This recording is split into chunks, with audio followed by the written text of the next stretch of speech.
नमस्कार, मैं उषा सोलंकी श्री वशिष्ठ विद्यालय से हिंदी की अध्यापिका। कक्षा 6 के सभी छात्रों का हिंदी द्वितीय भाषा की कक्षा में स्वागत करती हूँ। आप सब जानते हो कि हमारा देश आजकल कोरोना जैसी महामारी से जूझ रहा है, तो हमारे विद्यालय और हम सबकी ओर से एक प्रयास किया जा रहा है कि आप सभी को आपके घर पर रहकर ही अध्ययन करें। इस हेतु हम एक वीडियो के जरिए आपका जो पाठ्यक्रम है उसे आप तक पहुंचाने के लिए आपका जो अभ्यास है वो शुरू करने हेतु हम ये वीडियो आप तक भेज रहे हैं। तो आशा करती हूँ कि आप सभी अपने घर पर रहकर ही अध्ययन करें, स्वस्थ रहें और कार्यरत रहें। जैसे कि आप जानते हो कि हमारे देश की पुलिस फोर्स, वीर सिपाही हमारी रक्षा करने हेतु दिन रात कड़ी मेहनत करते हैं। बॉर्डर पर ही नहीं बल्कि आजकल हमारी गलियों तक, घर तक हमारी रक्षा करने हेतु आ गए हैं। तो ऐसे ही वीर सिपाहियों को हम आज बाल कवि बैरागी द्वारा रचित पहली कविता जो है हमारे पाठ्य पुस्तक गरिमा की, मेरे देश के लाल। यहाँ लाल शब्द जो है इसका दो अर्थ होते हैं। पहला अर्थ है लाल रंग, दूसरा अर्थ है बेटा। तो मेरे देश के लाल केवल विशेष रूप से हमारे देश के वीर सिपाहियों के लिए प्रयुक्त किया गया है। तो हमारे देश के लाल देश में कैसी भी हालात हो, हर वक्त हमारी रक्षा के लिए अपने प्राणों को खतरे में डालकर हमारी रक्षा करते हैं। तो ऐसे ही वीर सिपाहियों को ये कविता समर्पित है। तो मैं आपके समक्ष ये पहली कविता जो है मेरे देश के लाल, उसकी पंक्तियां पढ़ूंगी और उसको मैं आपके प्रत्यक्ष उसे समझाऊंगी भी। आप उसे ध्यान से सुने, उसका हर एक शब्द ध्यान से सुने। तो कविता की पहली 4 पंक्तियां। दूध दही की नदियां जिसके आंचल में कलकल करती, हीरा पन्ना माणिक से पटी जहां की शुभ धरती। हल्की नोक जिस धरती की मोती से मांग भरती, उच्च हिमालय के शिखरों पर जिसकी ऊंची ध्वजा फहरती। कहने का अर्थ यह है कि दूध दही की नदियां जिसके आंचल में कलकल करती। तो दूध दही की नदियों का अर्थ होता है देश की सुख और समृद्धि। तो हमारा देश पुराने समय से ही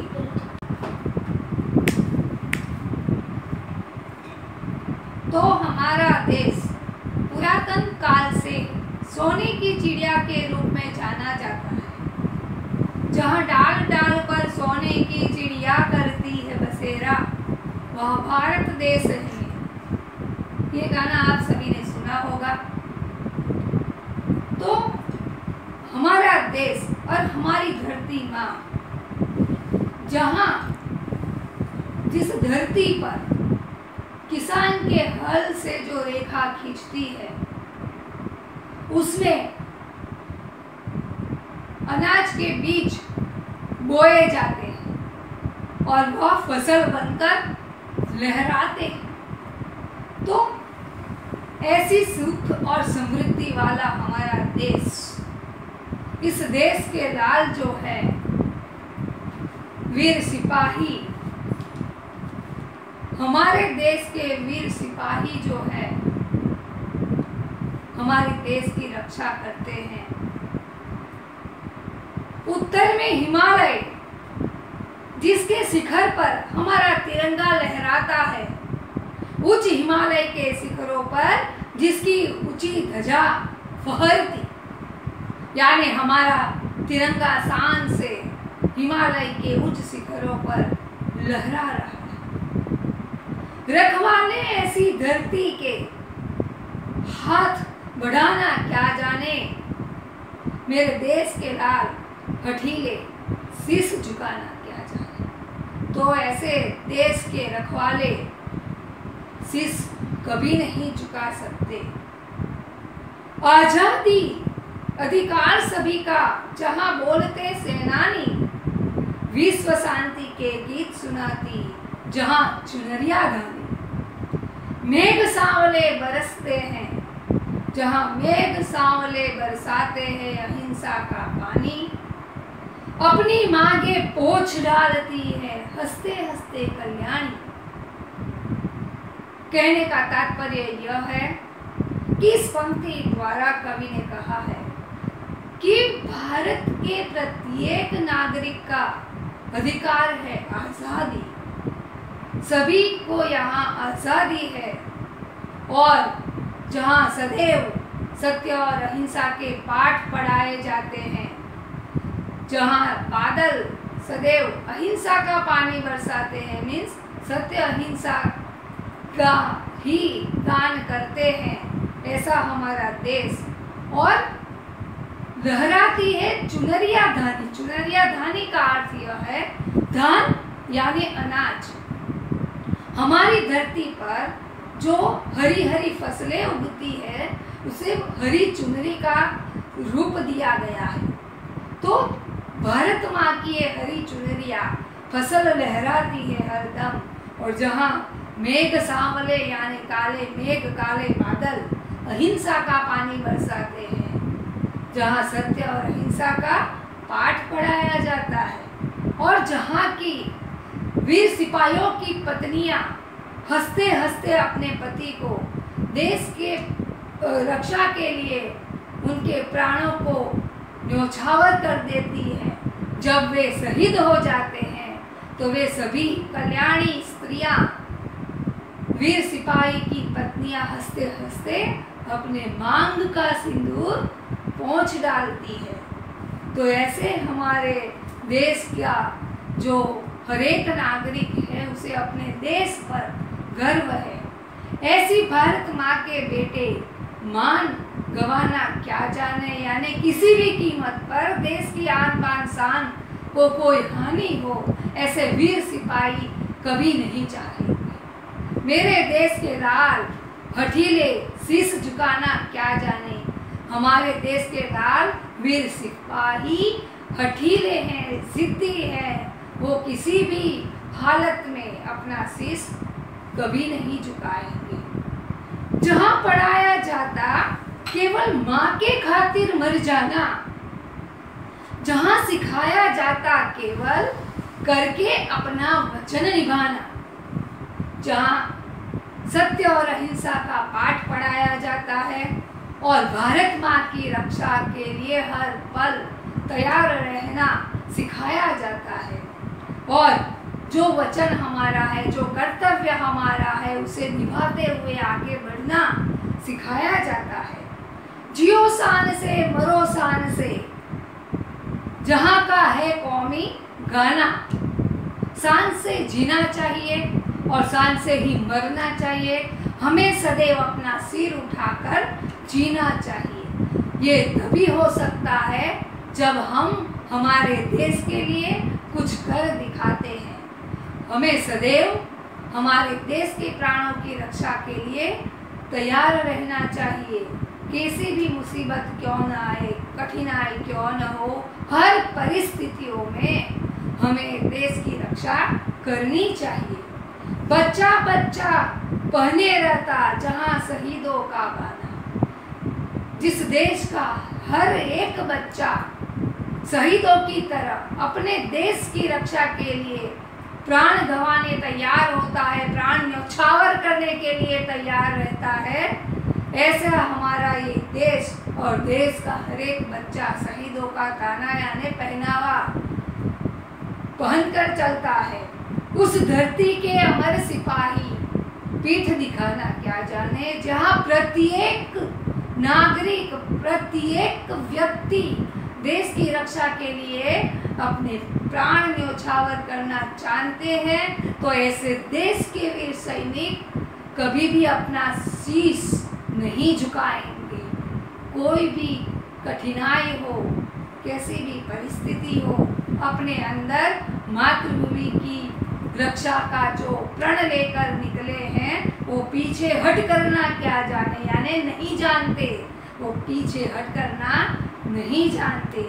मेरे देश के लाल हठीले शीश झुकाना क्या जाने, यानी वो कभी शीश नहीं झुकाएगा, वो मर जाएगा पर कभी शीश नहीं झुकाएगा। तो यह कविता यहाँ पर समाप्त होती है।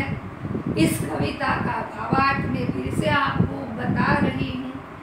तो इस कविता का ये भावार्थ है कि हमारा सुखी संपन्न देश भारत की धरती जो है, आप जानते हो कि महापुरुष श्री कृष्ण ने भी यहाँ जन्म लिया, राम ने भी यहाँ जन्म लिया। हमारे देश को हम माँ कहकर संबोधन करते हैं। क्या आपने कभी सुना है कि अमेरिका को माता कहा गया हो, जापान को माता कहा गया हो? पर हमारा देश, हम उसे माँ की तरह पूजते हैं और उसकी रक्षा के लिए हम सदैव तैयार रहते हैं। हर बच्चा बच्चा तैयार रहता है। तो ये हमारा सुख और समृद्ध और वीरों का देश है, जहाँ भगत सिंह, सुखदेव, चंद्रशेखर आजाद जैसे वीर सिपाही देश के लिए बलिदान कर गए अपने प्राणों को। ऐसे अनगिनत लोगों का ये देश, जिन्होंने देश के लिए अपने प्राण त्याग दिए हंसते हुए। तो ऐसे वीर सिपाहियों का देश हमारे लिए एक गौरव की बात है कि हमने इस देश में जन्म लिया है, जहाँ की धरती हीरा, पन्ना, माणिक जैसे अमूल्य रत्नों से भरी पड़ी है, और जहाँ की वीर सिपाहियों की पत्नी हंसते हुए अपने पतियों को देश की रक्षा के लिए भेजती है। तो ऐसा हमारा देश, और हर एक माँ अपने बेटे को देश की रक्षा के लिए भेजती है। ऐसी माँ का देश। तो ये देश जो है हमारा, और हमारा जो कर्तव्य है केवल देश के लाल यानी सिपाहियों का ही नहीं, पर हम प्रत्येक नागरिकों का यह कर्तव्य बनता है कि कोई भी कैसी भी परिस्थिति क्यों न हो, हमें सदैव हमारे देश की रक्षा करनी चाहिए। तो यहाँ इस कविता का ये जो भावार्थ है कि यहाँ सत्य और अहिंसा पढ़ाया गया है और वचन निभाना सिखाया गया हो, ऐसा देश हमारा भारत माँ को सदैव हम प्रणाम करते हैं और उसकी रक्षा के लिए हम सभी सदैव तैयार हैं। आज कल आप देख रहे हो कि हम सब घर में रहकर लड़कर कोरोना से देश पर विजय, यानी ये देश हमारा जो है वो दुनिया में विजय प्राप्त करेगा। इसी भावना के साथ ये जो कविता की समझूती है, समरी है, वो यहाँ पर समाप्त होती है। अब